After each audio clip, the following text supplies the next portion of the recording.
What's up, cycling junkies? It's Pack Chatter. It's March 17th of this very crazy time. And we got a fun episode here. Hope it can kind of take your mind off of things a little bit. We can't do much right now, but we can do podcasts. So we're going to keep churning them out for you. I figure if we got some downtime here and you have some downtime to listen, we might as well do something constructive with it. So we're real excited to launch this one for you, and we'll have some more coming. And we certainly have a few that we just recently put out within the last couple of weeks that are a lot of fun. So hopefully you go back and look at some of those and have a good time a little bit and relax as much as you possibly can, even if it's just for a few minutes here and there among everything else you have to do to keep yourselves and your friends and your family safe. So when we get into this one here, before we get into this one here, I should note that we are still running the Dirty Bikes Gravel Series, but we've had to cancel the first two races of the series. The CDC put out a warning that said no more than 50 people at an event for the next 8 weeks. So we are going to heed that warning, and we've canceled the first two races and the pre-ride because they fall into that 8-week window. We're very hopeful that after that 8-week window is up, that things will look better and that we can do races 3 and 4 that are scheduled for May 30th and June 20th. We'll still put all the prizes for the Dirty Bikes Gravel Series into those two events. We'll run them and score them like a series, just like we'd planned. It'll just be 2 days of racing instead of 4. So we're really hoping that that's going to come out that way, and that'll be our best case scenario. And if not, we'll deal with it as it comes. So with that understanding, we've got a really fun show today. I really enjoyed the time with this one. Getting to interview and talk to Jeremy is always an absolute pleasure. I've gotten to know him pretty well over the last couple years, and it's always amazing to be able to get a little of his time and talk to him about some things and pick his brain on some stuff. I think he's at a really interesting point in his career, and that was really why I wanted to have this pod. We talked about it a while ago, and I thought about it months ago, not in part because he was going to come to Dirty Bikes, and he was scheduled to come to the first race in Prattsburgh. So we were going to do a little bit about that, but really it was about much more than that for me. I'd been thinking about his career and the way that after retiring last spring and launching into his GCN career and watching and listening to a lot of his work that he's produced since he started at GCN, I really wanted to talk to him about what is it like to have gone from his racing career into really what I think is really him as a cycling journalist. And I don't know if he would define himself that way or not, but I think he very much is. And I think one of the most interesting things about it is that he kind of always has been. And he was able to be an important cycling journalist while he was competing at the top of the sport. Not just competing at the top of the sport, but defining the top of the sport in this country. And I've always been so impressed with what he was able to produce, particularly with Behind the Barriers, and his very early awareness of the impact that type of media can make for the sport. You know, doing it very early in his career, before he'd won national championships, before he'd really blown up on who he is. He started that process, and even the way that he filmed those and created storylines out of those. And we mentioned at one point in the show about how there was one season where it's just all about other people, and even the ones that are focused on him are still about other people around him, because he has this innate sensibility when it comes to journalism, this innate skill set that I'm not sure he's fully developed yet or is even fully aware of yet. And the really exciting part about this is that as he moves from racing into retirement and he's focusing on this full time, he's just going to get better and better at that. He's always had this skill set. He's always been aware of it. He was sort of doing that media, not sort of, he was doing that media stuff that so many riders are doing now to promote their brands, whether they're doing it as sort of a privateer and kind of building their whole package, or whether they're on a traditionally sponsored model but using things like vlogs and their Instagram accounts to build their worth. And Jeremy was doing that so early and laid a lot of groundwork for a lot of the riders that are doing it now. But at the same time, he's so naturally good at it that this transition into true journalism and becoming that full-time journalist is really exciting, because I think he's just going to get better and better and better. And I think we're at the beginning of a very interesting second career for him, where he may become as well or even more well-known as a journalist and media personality than he was as a racer. And that's a pretty high bar because he was a pretty damn good racer. You know, we can't forget how high of a bar that really is. So I was really excited to talk about those early experiences with him at this phase of that and hear sort of how the Behind the Barriers developed that for him and how he sees it and some of the experiences he's had. And I think we definitely got into those conversations, and I really enjoyed talking to him about it and hearing from him on those things. Certainly we talk about the coronavirus and the outbreak and all of those things and how that's affecting all of us as well, because it's just an unavoidable part of life at this point. But I'm glad we got to that other good stuff. I wish it was under slightly better circumstances, but I feel very fortunate to have had that conversation, and I hope that you guys will enjoy it as much as we did, and it'll be something to dig into and take your mind off of the world, even if it's just for a little bit of time. So please enjoy this conversation with the legend, the Godfather, Jeremy Powers.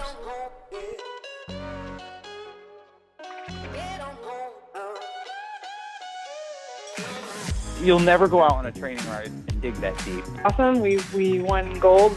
They're life rides. I'm like, dude, I'm still figuring this out. Lose sight of the fact that it's whoever goes faster. You know, this isn't a road race. This isn't a mountain bike race. The sensei of sprint, Todd Chesky. My eyes are coming out of my head. Just get in here.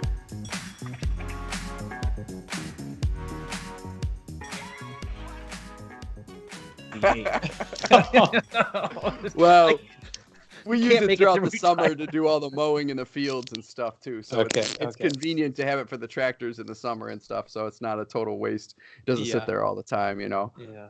But yeah, it's nice to have. But you know, eventually it won't take long to go through that much if you got to heat your house, which is really what the point is. Yeah. True enough. Yeah. What do you guys think? How do you guys think this is going to end? I don't know. If you look at like the news that I saw today out of China, I mean they're already opening back up. So they kind of locked it down a bit for 2 weeks, and now they're coming around already. Things are opening up and going back to normal. So I think we're way ahead of that. We don't have quite the spread that they had. So it would seem like, I don't know, a week and a half from now, we should be looking a little better. All right, Tony. I don't know. They started in like December with this though. So yeah, I mean, I don't know I think that we're maybe more ahead of like kind of isolating ourselves and slowing that down, and hopefully that's effective. So that we don't hit it. But I think the China thing ramped up months ago, and they're kind of on the other side of it. So, we could be looking until June or July before we start seeing that kind of trajectory. Yeah. I would love to believe that we're only down for the count for 2 weeks, but unfortunately, my thoughts is that it's going to be more like that June platform, like where we're kind of thinking like, okay, cool, like the cases have dropped way down.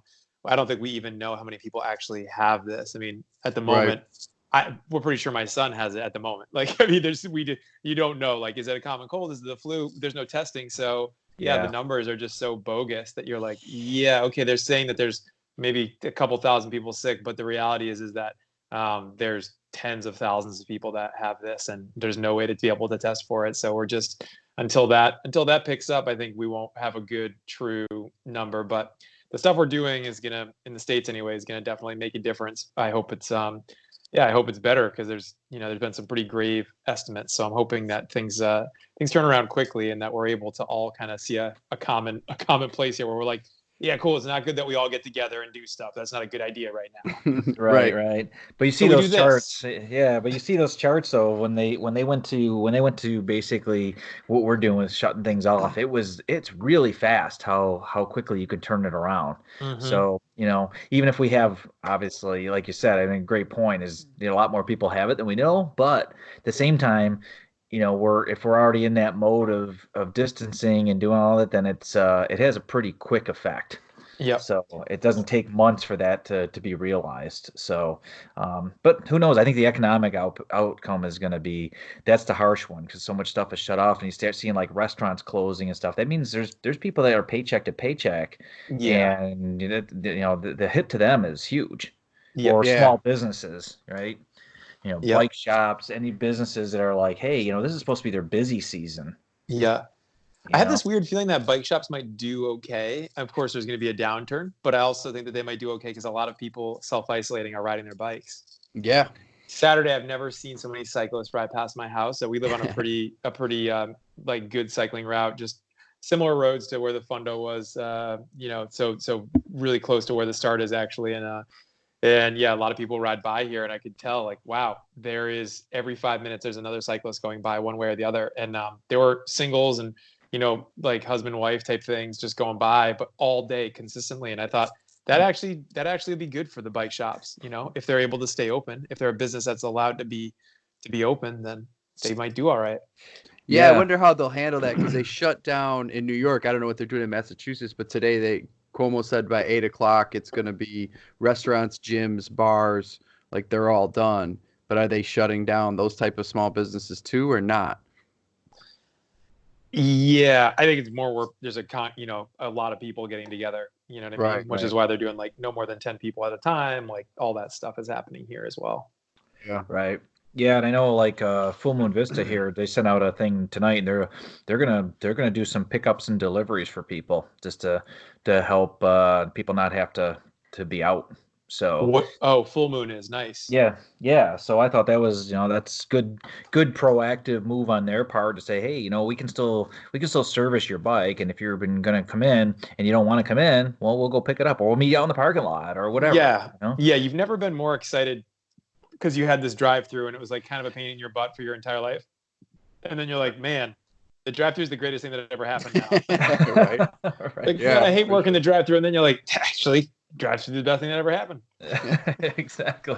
Well, the Burger King was busy in town, that's for sure. Oh, man, I bet it was. The drive-through had a line of cars. Yeah, we had to get an antibiotic for our son just in the event that this ends up being a bacterial type thing that he's got. And the woman that was on the other end of the pharmacy was like, use the drive-through. I'm like, okay, we're here. She was very friendly and super nice, but she was very stern for us to use the drive-through. So yeah, well, we'll improvise a little bit, and I think things will shape up quickly, and hopefully we'll get some events. I mean, cycling's obviously not the only one hit by, and some people are hit even worse. And but it's tough when you see all these races just shutting off, and obviously has an impact because you're working for your GCN now, right? Yes. And all of a sudden, like, well, okay, well, there's no events. Yeah. So. Yeah, there's no events. A lot of cancellations, and a lot of events that we were planning on going to that are not going to be able to be shown and highlighted and stuff like that. So that's unfortunate. I was very much looking forward to coming up kind of in between stuff and I was actually kind of goal setting coming up to the first race of your series, Tony, and just getting things going there. But it didn't obviously, we're not going to be doing any racing at all. But, seeing Rasputitsa, seeing Paris to Ancaster canceled today. Obviously Sea Otter was the big one that couldn't go on with, almost 100,000 people showing up there. That was kind of like, yeah, this is the new reality, is that these are going to be closed off. But the thing I wonder about is that, does that make the cross season that much better? Are people that much more like, if this kind of rolls on through the summer and people are kind of still cold to wanting to get out, even if this ended in June or July, and then August comes around, it's like, oh, well, it's cross season now. So that may be the upside, is that cross isn't affected by the coronavirus. Cross is impervious. Yeah, no, I thought about that too. Like there's going to be people who benefit or things that benefit. There's upsides, right? So yeah, maybe people are just riding and they're getting fit and they're not burning themselves out at a bunch of events all year long. And then everybody's like, shit, I want to get out and race some cross. Like, anything to get out and race. So it might be a really good impact for that time of the season for sure. Yeah. Yeah, and I was thinking today, because of course everybody's talking about making Zwift events, right? I'm thinking you got to imagine that, like, especially like in Italy and Spain, they're not allowed to ride outside. You can't train, so like you're prohibited from training. So like, well, that means there's not a lot of options for people, except like, man, Zwift membership for March has got to be like clicking up. Yeah, man. Yeah, I don't know how I would do with that. I mean, we haven't gotten to that point here, and I'm trying to understand, what they would be doing for someone that's living in, rural Massachusetts or rural New York to want to quarantine them to their house without being able to go out to like ride their bikes. So yeah, I'm not sure. I think their reasoning for that was more so that they didn't get any accidents and then have more overwhelm in the hospital situation, which I do understand. I think that was the key reason, but that one makes sense for sure. So I hope it doesn't come to that here. I hope that we're able to kind of flatten the curve, as we've been hearing a lot about, and slow down this peak so that we don't have that going on. Yeah, especially when it starts coming down to like trying to keep people from even just exercising outside. I guess you can still walk and do some stuff, but you got to imagine. I mean, because you go on Zwift in the wintertime, and there's a lot of people from Europe on there too. Yeah, definitely. So they got to be doing something, and it's got to drive that membership. Where most people probably be like, hey, it's March, I'm not going to keep my membership, because you always see, whenever I jump on there in the wintertime, to be like, wow, there's like 11,000 people Zwifting today. Then you get to like April, and it's like, wow, there's like 482 people. Yeah. So you got to imagine that talk about plus sides. It's a plus. It's a boon for them. Yeah, definitely. Absolutely. Yeah. With the short days, man, I was Zwifting a lot just because it's these days you wake up, it's 8:30, finally the sun's like shining, and then it's 4:15 and the sun's gone. You're like, hey, the hell? Right. I barely could finish my work day before the sun went down. I barely walked out to the mail. Where is the vitamin D supplement? I'm dying. They start putting grow lamps in your basement, and that's it. That's it. That's it. So, yeah, so obviously it's changed a lot of your plans too, because that's obviously one of your big things right now is working GCN. So what's their outlook, and are they going to try to produce some shows, some review shows, or kind of what's the optics on that? Yeah, I'm working on a massive top 10 like climbs in the United States right now. And so, these types of videos typically get cranked out. Like we just, we can do them in a day or 2 days or something like that. We write out kind of what we're going to say and talk about. And then we bring the videographer over and we clip it together. And sometimes we've been playing with a green screen here at my house. So we recently did like a video about the top 10 cyclocross moments of the season, which we did on the green screen. And then for anyone that doesn't know, basically with the green screen, they just kind of crop me out, and then they're very, very easily able to crop me out. And then they're able to kind of superimpose me into a different place. So in this case, it was like I was sitting on different courses and like pointing at, things that happen and stuff.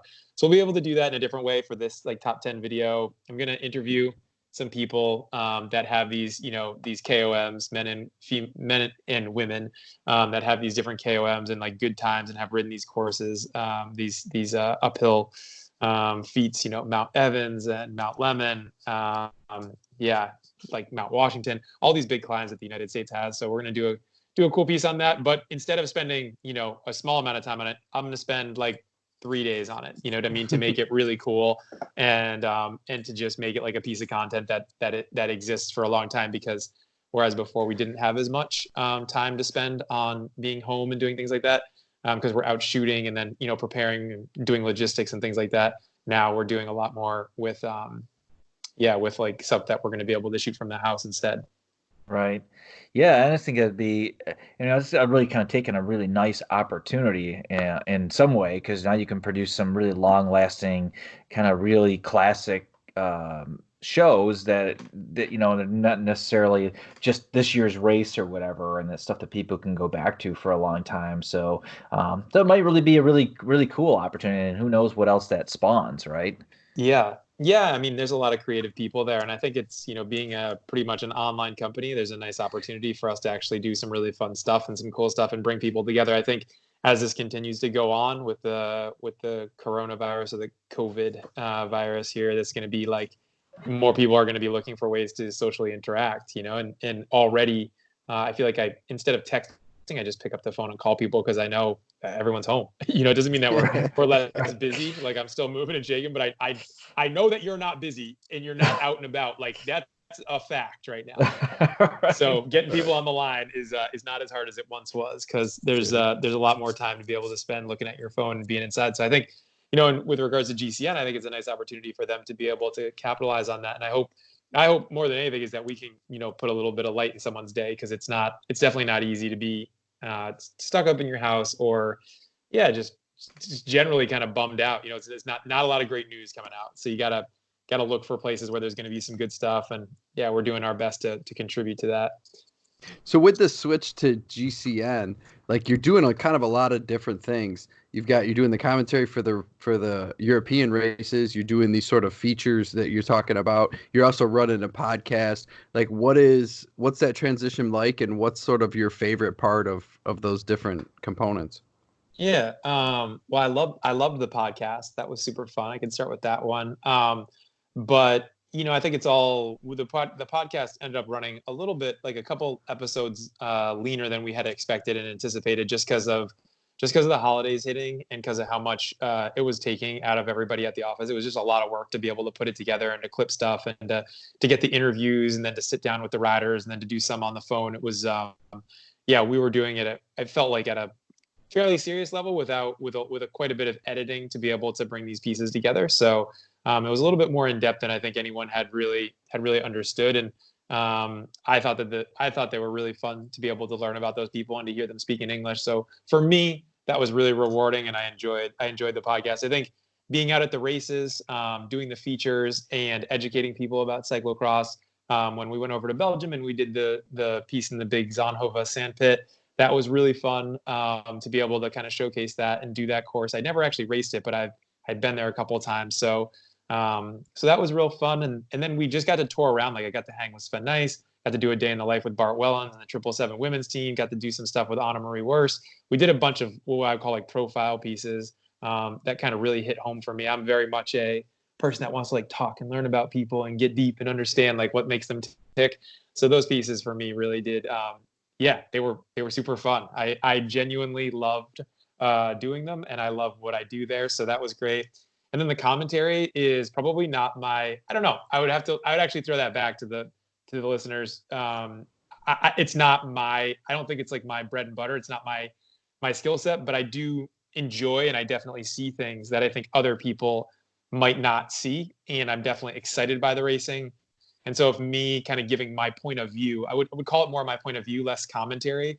But that's what it is. But I'm less of a commentator and more of an ex-racer. I hope that comes off. I hope you understand my point. Well, I think in a lot of mainstream sports, though, the commentators are former athletes in that sport, right? I mean, that's a pretty typical thing. And I personally, I watched more European cross than I've ever watched, and I watched more of those features than I've ever watched because you were doing them, and it brought more to that American audience. Like I've always watched American cross, but I watch way more European cross. And for what it's worth, my almost 3-year-old daughter, who I think is about the same age as your son, she's very fixated on whether you're commentating when we're watching races. Whoa. So if you're not there, she's asking me, "Where's Jeremy? Why isn't he talking right now?" She's I swear to God, she's concerned with 2 people in those races. She's concerned with Matthew Vanderpool. If he's not racing, she doesn't give a shit.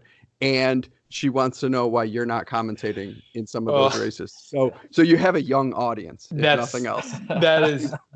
That's amazing. I feel like I owe her one. Tell her when she's 21, I got a beer for her. That's awesome. So good. But yeah, she loves it. She loves watching you go through and listening to that. And we watched lot of it. We watched a lot of it this year, in part because you were doing it. So I went, let's check it out. And I'd never watched that much of it before. So I thought GCN does a nice job putting it together and making it accessible and making that racing really interesting, just as a whole package and a whole production. So definitely, it's very cool. Yeah. How about the features that are kind of go away from cross, like when you're doing about the riding in LA or you know, some of that kind of stuff? Do you feel like that's something you really like compared to the other stuff, or how does that balance out? Yeah, you know, that we didn't do the trip to the World Championships, and instead we went to Los Angeles to see how the content would do. We felt like, you know, the content from Los Angeles was more of maybe what the overall audience of GCN would like for features and things like that, because when Cross Worlds ends, it's kind of, for a lot of people, that's the end of their cyclocross. You know, the diehard fans will tune into the February racing, but a lot of people are ready for it to be spring and summer. So we were like, let's go somewhere cool. You know, I have a lot of friends in Los Angeles area that were able, to help me put together some really cool events and rides and be a part of things. So So that's what we did. And that was really cool because I learn as much as you guys do in doing those pieces. It comes before I do them. There's very few videos that I set out to do with GCN where I don't totally know everything that's happening. Because, we script, or we have a plan. How's that? I wouldn't say script. That's not exactly right. But we have a plan going into it, which allows us to have a sense of what things are going to come out like. But yeah, those videos are not a small amount of work. They take an exorbitant amount of energy personally for me to research someone like Justin Williams. I do a lot of research, and I do an interview with him almost beforehand. Even I did 2 with him beforehand. I've known Justin for a long time, but to get a sense of like how this piece was going to actually look and what was going to come out of it. And then I ask a lot of people that speak with me about him. So, there's probably for each of those pieces, without actually doing them, and then the cuts that it takes, there's obviously a day to shoot them, but then there's probably, a day's like in total of interviews and talking to people, say 20 plus hours of work to get into them. So I really enjoy that because I learn a lot about people. And I think when you're a racer, you're so one dimensional, you think really only about yourself, and that's all you can do. And so I look at this opportunity with GCN as I'm a fan. I've always been a fan of the sport. I think of it as an opportunity to be able to tell other people's stories, which is so much of what I liked to do or tried to do with my own show, with Behind the Barriers and with that stuff and with the content and Behind the Barriers TV. We love doing stuff that would help promote others as well. And so I feel like this really hits my one of my big purpose in my life is to be able to kind of shine light on the sport. And I super grateful for the opportunity with GCN. I couldn't have believed that I would have a cool opportunity like this to do this kind of work and to showcase this sport like this now. Well, it really makes a lot of sense when you look at your career and you mentioned Behind the Barriers, because much as you said, like being a racer and being selfish, but like that wasn't really who you were as a racer in terms of, first of all, just the media that you created and your understanding of how impressionable or how valuable media is to grow the sport, even very early on in your career when you started Behind the Barriers. And like you said, you had a whole season where you pretty much just featured other riders throughout that process. So it seems like this has always been sort of natural for you. So as you jump into this sort of full time and you're not distracted by training and racing and all of that other stuff, like what are you learning through that process about the skills you already have and like the way you're building on those skills? Yeah, I don't know other people's impression of me, but I did. You're right, Tony. I like people and I like learning about people. And there's the list of people that I feel like, I wouldn't speak to or I don't like is quite short. Like I can't really think of a lot of people that I wouldn't at least very minimally have a conversation with, even if we had like, a disagreement about something. I'm like, yeah. So that's my personality. I'm pretty outgoing. I like people. I very seldomly get sweaty under the pits. Do you know what I mean? There's not like a lot of situations where I don't just roll up and like feel like I can, rap with someone, like talk to somebody or do something. So I realize more about myself in that way. That's kind of what you asked. Like I've learned more about myself, that some of my skills maybe are unique to me, and to leverage those. Do you know what I mean? Am I the best public speaker in the world? No. Am I good? I'm fine. You know what I mean? I can get by. Like, can I come up with something on the spot? Sure. Can I be funny on occasion? Can I retell a story that's hilarious? Sure. Yes. Can I keep people engaged? Yeah, I can do all that stuff. So I got to kind of, you more so than you're racing, because when you come into the races, oh, I'm doing X amount of watts and I weigh this and I feel really good. Everything's gone perfectly. So it's a different mindset. With this type of work, I come into it and I'm more like, I'll say this. There's times when I'm like, I need to get like ready for killing. You know what I mean? I need to like friggin' kill this thing, and I need to like absolutely slam this out of the park. Like I'm doing a piece with famous race car driver Tony Kanaan, and I like went into that more with a racer mentality because I was doing like a versus with him where we were going head to head in the gym, then on the bike, and then also he's a very famous race car driver, so I wanted to bring my A game. So I really put a lot on myself to be able to like hit those lines and to ask the questions and to be professional as well as like funny and all that. So I consider that more of a performance. Whereas like if I get thrown into something with like a bike shop tour that I'm going to do and I don't know the owner, but they've offered to give their time, that's more of like a freestyle. You know what I mean? So I kind of roll in there and I'm like, hey, I don't know what this is going to end up like, but I know that I'm cool. I know that you're cool. and we're going to make a great piece of content that people are going to really enjoy at home, and it's going to shine some light onto your business, and that's beautiful. And I want to do that. So. Yeah, that Tony Kanaan piece was really cool. I was going to ask you about that. I'm glad you brought it up, but that was a fun one to watch, and kind of an interesting class of, or an interesting dynamic of personalities, and not a person that I know a lot about because I don't really follow that, but obviously he's hugely famous among lots of people and is hugely successful as an athlete. So seeing you guys patched together was really neat. But you kind of downplay this too a little bit in the sense that like you have a skill set in terms of developing a narrative, understanding branding, like all these things that you identified really early on with YouTube and with Behind the Barriers that you seem to kind of be able to just run with now in a way that had to be like a bit restrictive when you had to focus on racing, and that maybe you don't have the formal training in the same way that like had you not been a super talented athlete and you'd gone to college for media or for marketing or something along those lines, and that had been your career. It seems like you're kind of getting that sort of second career here. Yeah, emotionally, I would say like emotional intelligence or like the ability to listen to people is definitely something that I do. I just do things now to just sit and to listen to others, which is so much different than when you're a pro bike racer and your time is needed everywhere else.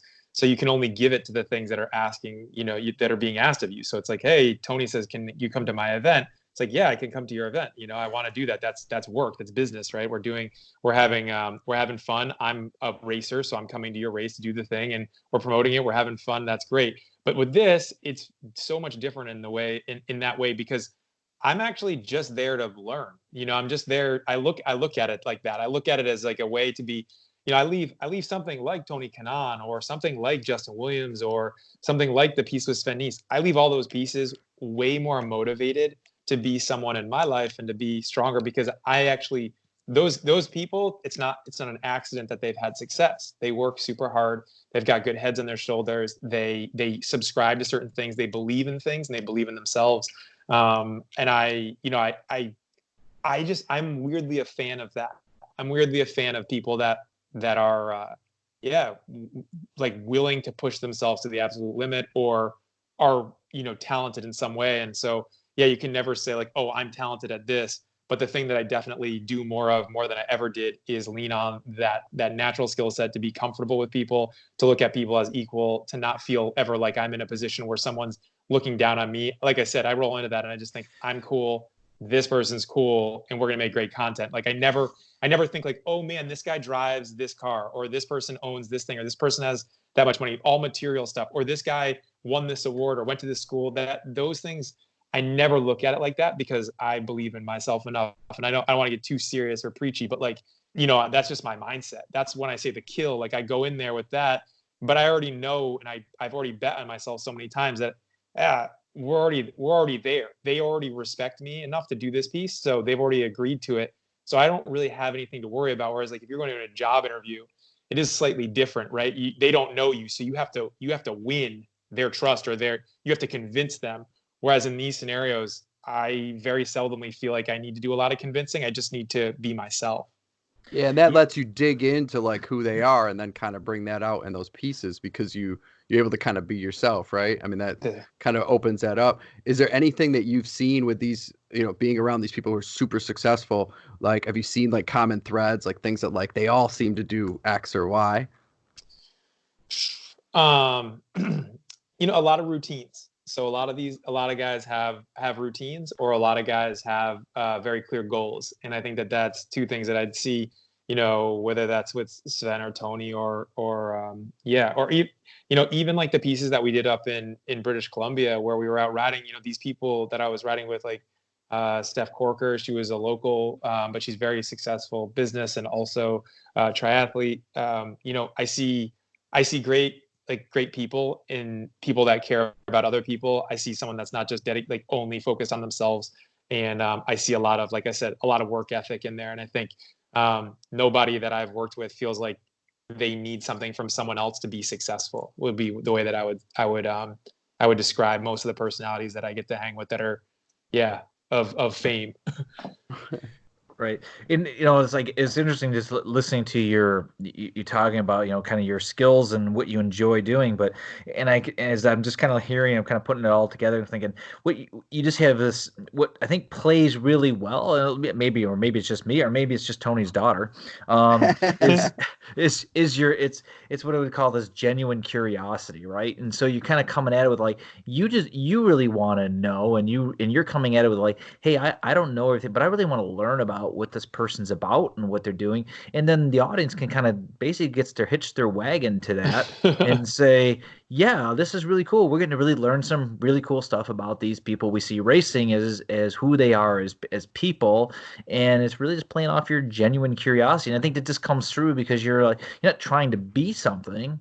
You're just genuinely interested, and then we get to basically hang out and look over your shoulder and be like, wow, this is really freaking cool. Right. Yeah. Especially, I mean, people that are interesting, I'm really interested in, I mean, I'm also very much a total sucker for like all the documentaries that are going around about the big, artists, musical artists, business people, like life, documentaries about people's lives. I'm glued to those. So I love that type of stuff. And I'm so interested in what other people and how they live their lives, because through all the travel of racing and through all the experiences, you learn a lot, but you also, it's weird when you're in a position to be able to showcase something, to be able to learn about them like that. So I really, really enjoy that. Like that is not, and you can't make it up, like you said, right? Like that's just, it's not possible to do that, Todd. Like I'm in, like I want to know.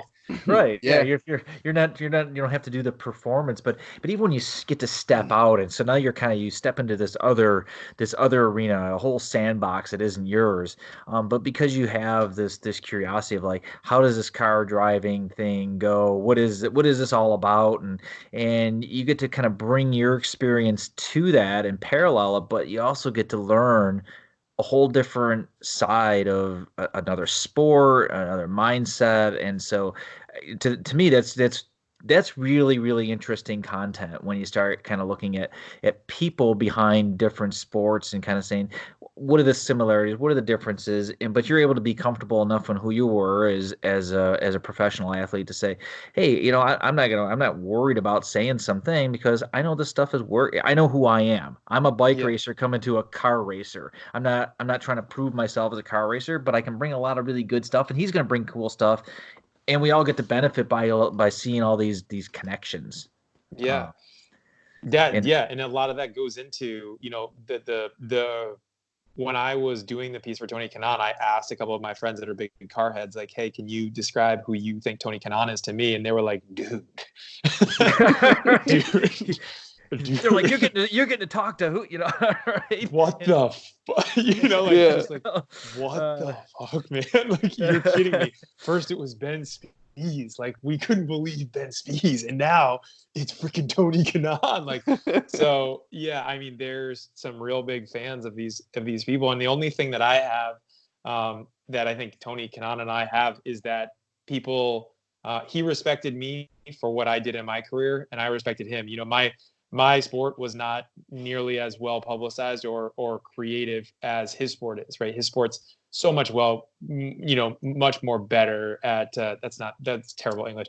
His sport is so much better promoted and put together than cyclocross can even come close to, especially in this day and age. I hope that changes, but the reality is that he's a true athlete in a real sport that has major international coverage, and he's a well-known household name in his discipline. And cyclocross is such a small piece, such a small discipline of cycling overall. But he respected me as an athlete, and he respected me as a human, and he knew that I had a skill set and that I was a good rider. So immediately, there's no like bravado. We were just there, like we were doing our thing. And I think even with someone like Sven Nys, the one thing that's different is like, maybe if Tony, you roll up to Sven Nys and you want to do the piece, well, it might take you a little longer for him to understand or for him to want to do the piece with you. But sure, having raced head to head against him many times, having been in many conversations, many meetings, many email chains, that access or that ability to have that conversation and to kind of be friendly, like it's just kind of two dudes that know each other, casually, but our friends just catching up. And so to be able to spend the day with him, like we had a lot of jokes, we had a lot of time, we hung out, had a coffee in the morning, and then we did the piece. And yeah, I had never really interviewed anyone or done like a piece like that before with someone for GCN. So for me, like, let's figure it out. Was I a little nervous at the start? Like, yeah, not because I was with Sven, because I needed to like make a cool piece of content, and I hadn't really had that. That was like almost the first month of my time at GCN. So it was definitely my first alone trip where it was just me and my videographer, kind of zipping around Belgium during the Tour de France. Yeah, right. And that comes through when you watch it, because you can see you're already on that level and that they already respect you, whether it's Sven and the history that you guys have, or with Tony Kanaan, as much as maybe his sport's bigger than yours, so to speak. Like he wanted to impress you when you guys were on that bike. Like, like he likes that atmosphere, and it came through that, like, this is important to him, and he respected you as an athlete and what you've accomplished there too. So that made it interesting, whereas if I show up, like, he's going to smoke me in the car and on the bike, and nobody's going to care. Right. So you've got that leverage, and it's interesting for that. And the little things, the nerves or whatever else, like, you'll just get better at that stuff. Like, that's, like that's just part of the process. But I think Todd hits it on the head too, with that genuine curiosity and you being really secure who you are. It reminds me a lot of what I always say about Joe Rogan as being sort of the biggest podcaster in the world, and you can like him or not, but he's sort of defined the landscape. And I think what makes him likable is the fact that he is genuinely curious, and he brings people in from all different walks of life who he just wants to learn from. And he doesn't care if he sounds stupid. He doesn't really care what anybody thinks. He just talks to them about what they're interested in, and he's curious and he's open. And I think that relates to a lot of people and why he's so successful. Yeah. Is there anybody that sort of inspires you as you look at this media end, that you're like, I gotta do my stuff more like him, or more like this other thing that I see? Or are you kind of just running with it on your own? I tried. I mean, there is definitely a desire to have someone that like would coach me, would give me some more pointers to better myself. I haven't looked super hard for that person yet to be able to give me some critical feedback. Simon Richardson is one of the people at GCN that I've spent a lot of time with, and he's given me some great feedback. My videographer Carlo is awesome. He gave me a lot of feedback at the beginning, or pointers, or pointed things out. You're saying this word frequently. You're looking this way. This seemed disingenuous, like type stuff, and you're like, okay, I understand, because really there are subtleties that you don't realize about yourself, that words that you say frequently, or things that you come back to that are comforts. So I think trying to just be mindful of those, and not because I'm not comfortable with them, but because they don't make a good piece of content. You know what I mean? Most people don't want to hear me say the word like 15 times, for example, which is a common thing in American culture. We say that word very often. So to not say it, like, is important. Right. You know what I mean? So you have to be mindful of these things, and you got to understand who you're speaking to, and not try to make it like you're always on air. I forgot the first part of your question, but I will think of it. I got off a little bit of a tangent there, but I was going to say basically that I work on it constantly, and if there's anyone that inspires me, I listen to a lot of podcasts. I listen to a lot of NPR as well. So like someone like Kai Ryssdal, for instance, like he does the finance stuff for NPR. I really like his style, because Frez, like, I wouldn't say snobby. That's not the right word. Frez, like, well, liberal or whatever that NPR is. I don't even know what NPR lane they drive in, but anyway, that's where we get, like, that's what we listen to in the car. Like, we just listen to NPR and catch up on like what's going on in the world. But I always think that he kind of takes things nonchalantly, whereas like there's just so many other people on there that are so much more strict and like by the book, and like oh my god, I don't know how to even explain it. They're more stealthy, It just seems like so much more pretentious in some ways and serious. Whereas he's just kind of like, market sucked today. What can we say? Like, market was bad. Things are going to hell in a handbasket, and yeah, that's it. I'm a guy who's all out of here. But no, I like. I do really like Tim Ferriss. I listen to a lot of his stuff. I find him enjoyable to listen to, especially over someone like Joe Rogan. I listen to like how they built this or something like that. I really enjoy that one as well. These are all stories, very similar. I like to learn about people. I like to go deep.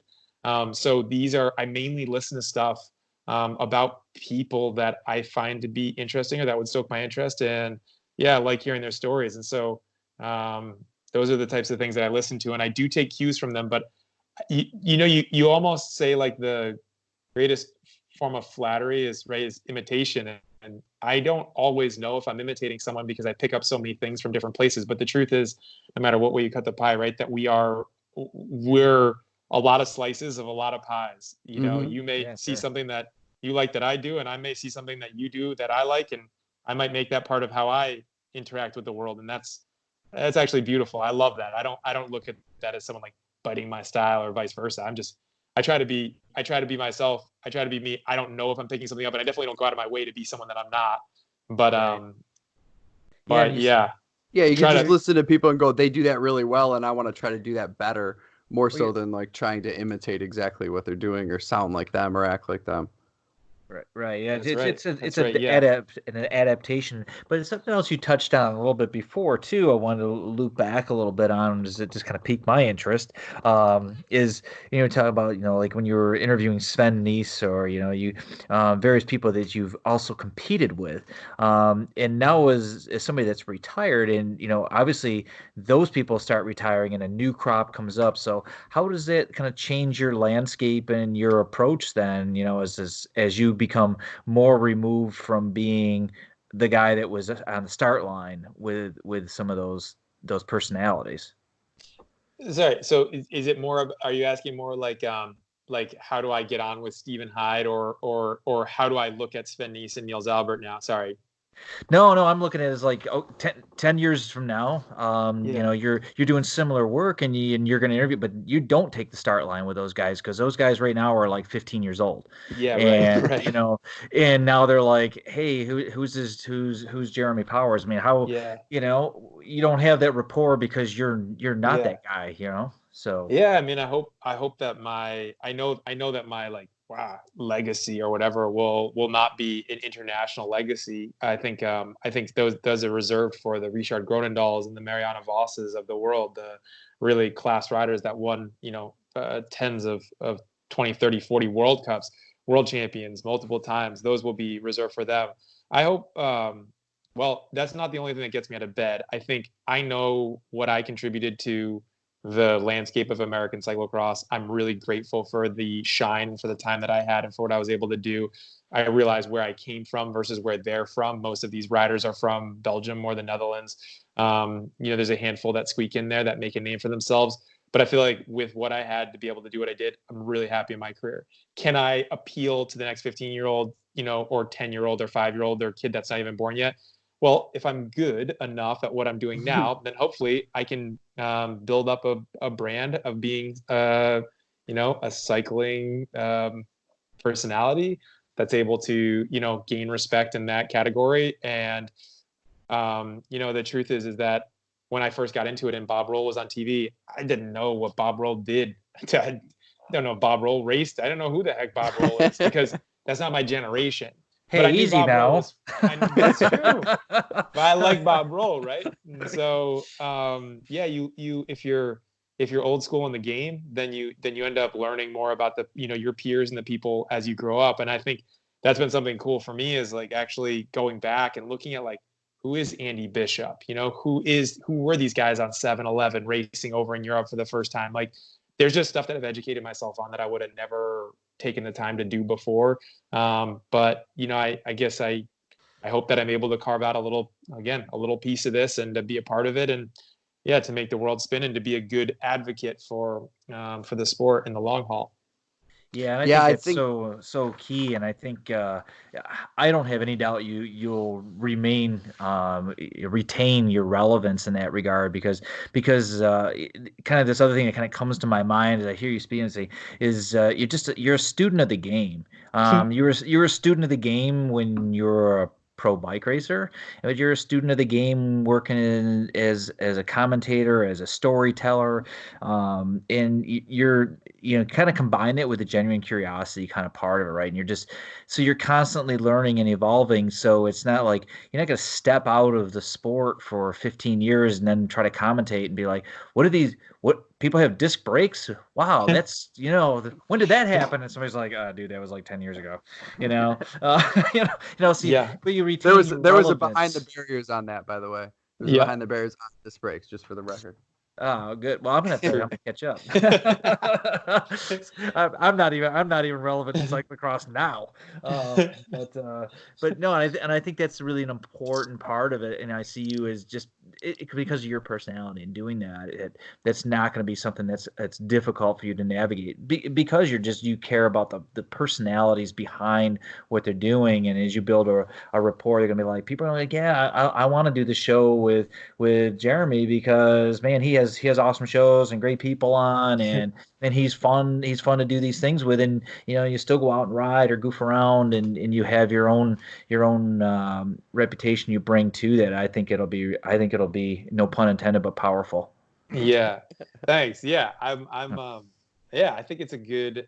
I didn't know that this would be how I would end up after retirement. I legitimately did not believe that this was a possibility or that this would even come through. I mean, a European company working with me to do this type of thing is a unique relationship that I have a extreme amount of trust from the group of people that I work with to be able to do what I do from here, whereas they're all there. And so I'm grateful for that. I'm grateful for this experience, whether it's here or another place. I genuinely thought, well, I'll coach or I will open an ice cream business with my father. There were a couple options that I felt like were strong things that I was going to go in a direction of, still race, but have fun, but not, hang on to some ambassadorships, but not like really push it and just kind of work on the, be more family oriented. But I kind of have been able to carve this out and to do that. And it is, it is unique and special and it's super fun and I'm enjoying it. So that's the ride is, the ride is the ride and I'm on it and I have no idea where it begins or where it will end. I'm just kind of like you said, I'm still a student of this and I'll say this, I never really look at it as like, oh man, they're going to forget who I am. Cause I remember when I first started it thinking like, well, how do you not talk about yourself?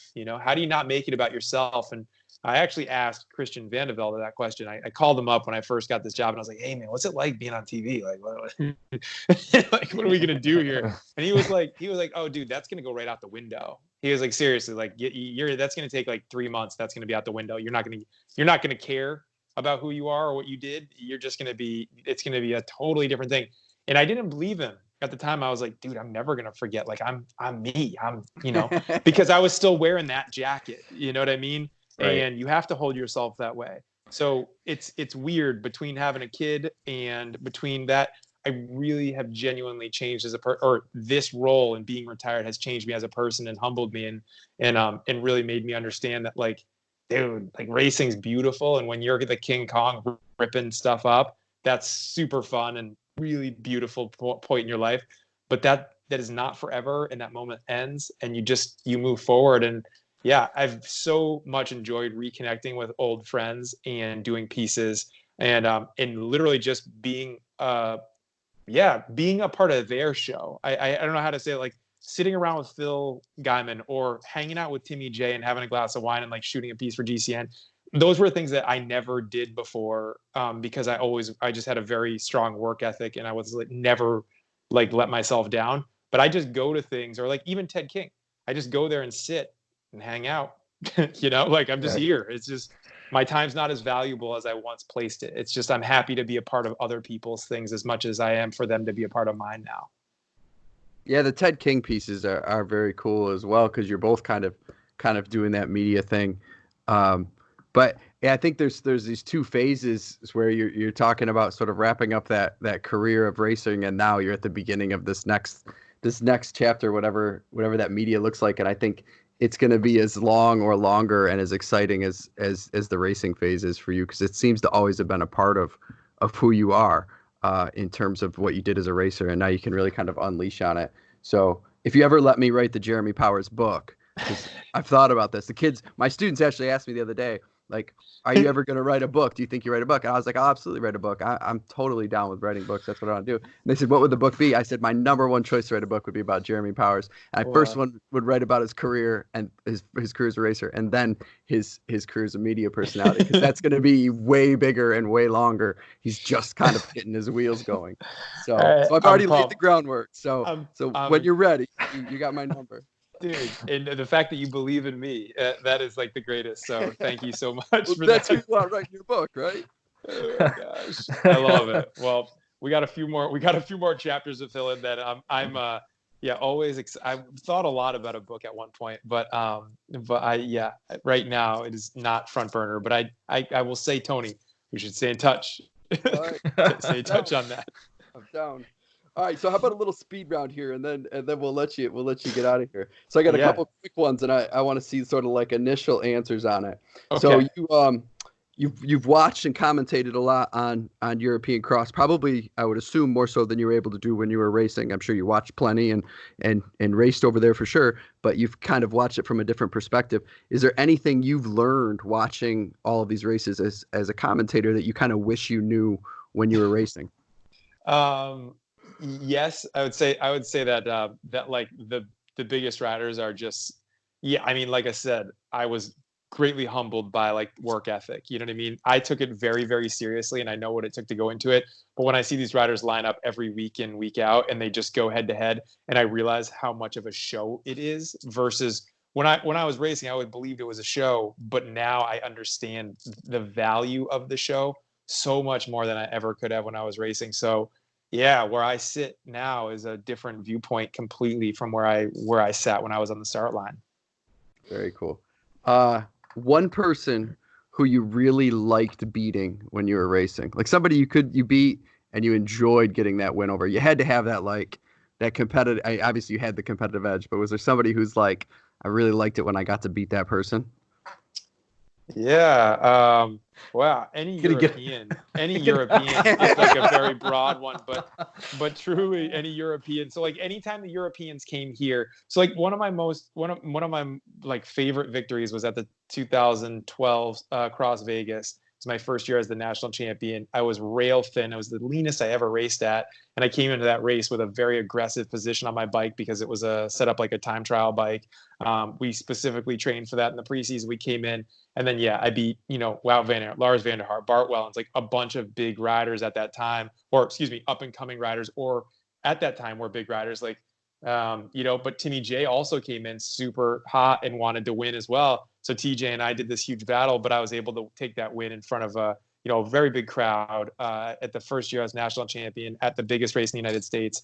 So yeah, that was a huge one. And as one rider that I really enjoyed beating domestically would be Ryan Trevon. I loved battling with Ryan Trevon so much. We had great throwdowns that I do believe if there had been like live coverage of, we would have absolutely had people on the edge of their pants, because we would go to the line. We'd do attack after attack after attack, bunny hop the barriers. He'd come back to me on the long straight sections. We were matched in different places, which meant the racing head to head was phenomenal. And I always loved Ryan as a competitor. Whether I'd have to look at the head to head on cross results or on somewhere else to figure out who got it over on each other more. But I would say like Ryan Trevon and even Todd Wells, Timmy J. I enjoyed all of them, but Trevon for sure. We did a lot of great battles. Cool. All right. Is it for the nickname? I've seen it many times in different places, but is it J Pow or J Pows with the S? Because it's Powers with the S. And Anthony and Ant always puts Pows, so I always put Pows because Ant puts Pows, and I feel like Ant knows. But like, what's your position on that? You realize you're following Ant, right? You realize that. Tony, I'll follow Ant to the end of the earth. I've never been asked this question. I'd say it's J Pows because that's my website. And so I guess at some point I felt like Pow. People would call me Pows, like Yo Pows, Yo Jay. And I think kind of those two things came together. I didn't make my nickname. You just get J Pows. You can't really be like T Pows or F Pows. That just doesn't flow the same way. But weirdly, J Pows works. It's kind of it blends well. So yeah, J Pow or J Pows, I think is the one. I think probably too, like Japanese powder is a big tag, and so J Pows is not something that's tagged as often. So I think that at some point somewhere we decided that J Pows was the one that we wanted, and not like we didn't want to be a prisoner of war or Japanese powder, like snowboarding powder. We wanted to be J Pows. Good. I'm glad we have that on the record, so we make sure that that's right from here on out. I love that. All right. All right, man. Well, I appreciate the time so much. It was a lot of fun. Stay Thanks, safe Aaron. in the apocalypse. Guys, you as well. I hope to catch up with you guys again. Thanks so much for taking the time to rap with me. I appreciate it. Always fun, man. All right, a lot of fun. Hopefully, we'll be at Jam Fun this year. Hopefully, that'll be. Do you guys have a date? July 11th. Yeah. Okay. All right, Cool. far enough out, so we might be good by July. Cool. I hope so. You can crush my soul again, and then give me ice cream toward the end, which got me to it. So you love it. You love it. Yeah, it's worth a soul crushing. You owed me a few after this drink, so I'll take it. Dude, yes, that was brutal. Yes, I did. That was brutal. I forget which one was that. Prattsburg. Yeah. Oh god, that was terrible, man. That was so hard and so long on the legs, felt like you were riding styrofoam for an hour at the end there. Like, oh, again. Oh my god. And I cut it down this year with the plans of having it, and then I text you and told you, and you're like, dude, you're getting soft on me. I'm like, really? You were calling me all kinds of nasty names at the finish last time. Tony, don't ever listen to me. I am not the sounding board. You should be listening to your constituents. Did other people bitch? No, but the real reason I cut it down was because I was going to race, and there was no way in hell I was doing 55 miles. Self-preservation. Yeah. He's getting soft on himself. That's what it's coming down to. Oh, my God. Make it hard for everybody else races. Well, I am bummed. Do you think you'll reschedule stuff if there's time in the year, or do you think you'll just let it roll? Like, it is what it is. I think we'll just let it roll. It's too much competition to try to take somebody else's weekend, and we might do a fall ride that's informal, that's kind of fun. The brewery that we were going to move the start from with Prattsburg, we had a brewery set up on the lake that was 10 miles away from where we were. They're really keen on doing some stuff. They have a bike club and stuff like that. So we'll probably do a fall ride that's more casual with some Strava segments, and then we'll just come back at it next year. Hopefully we'll get the last 2 races of the series in, but I feel bad trying to some August date from somebody that somebody else has a race on or something, Yeah. But, dude, it does suck. Those races, I really looked forward to. That 1 year in the fog, man, was epic. I know that. I remember I got to the top of the hill, and I couldn't see anything. I could not see one rider in front of me, and let alone see the signs. And I remember saying to Anthony, this creep, and he was like, yeah. And I was like, we don't know where we're going. We don't know where we're going. We don't know where we're going to go to. We don't know the course. It's muddy and nasty, and we're just out here. This is bananas. And we had pre-rode it, we were pre-driven it with you, and I just remember being this is going to be wild as hell. And we did it. But I remember when we dropped out and we could finally see again, how much happier I was, because it's weird, man, being in that much fog. I don't know if you guys get that fog a lot, but I never ride in fog like that. Yeah, it was a weird day. There was snow and ice so late. That ski mountain that we ran it from, they'd never been open. They've been open for 60 years. They'd never been open that late in the year. And they were still skiing on the side of the mountain. It was just we had snow so late. It was weird. And we ended up cutting some of the sections because we're we're going to kill people if we let them go, because it was so sticky. It was that really thick, sticky mud that year. Yes. It was wild. Yeah. That was when you got done with that one. The Prattsburg one, I knew you were good, even though you were crushed. But when you got done with that one, I was like, shit, he's never coming back. This is the one time. I just was riding base miles though, so I couldn't go super deep. So I kind of had to just kind of noodle along, and I was with Jones for a while, which made it super fun. That was my bromance restarted with Jones. So yeah, life is good. I talk to Jones a lot now since that day. That was awesome. Yeah, I keep in touch with him pretty good. Yeah, very good. Yeah.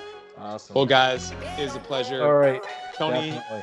Stay in touch. I'll be talking to you. If there's anything I can do in the future, you guys just let me know. Definitely, man. Thanks so much. We'll talk soon. All right, guys. Have a good one. All right. Peace. All right.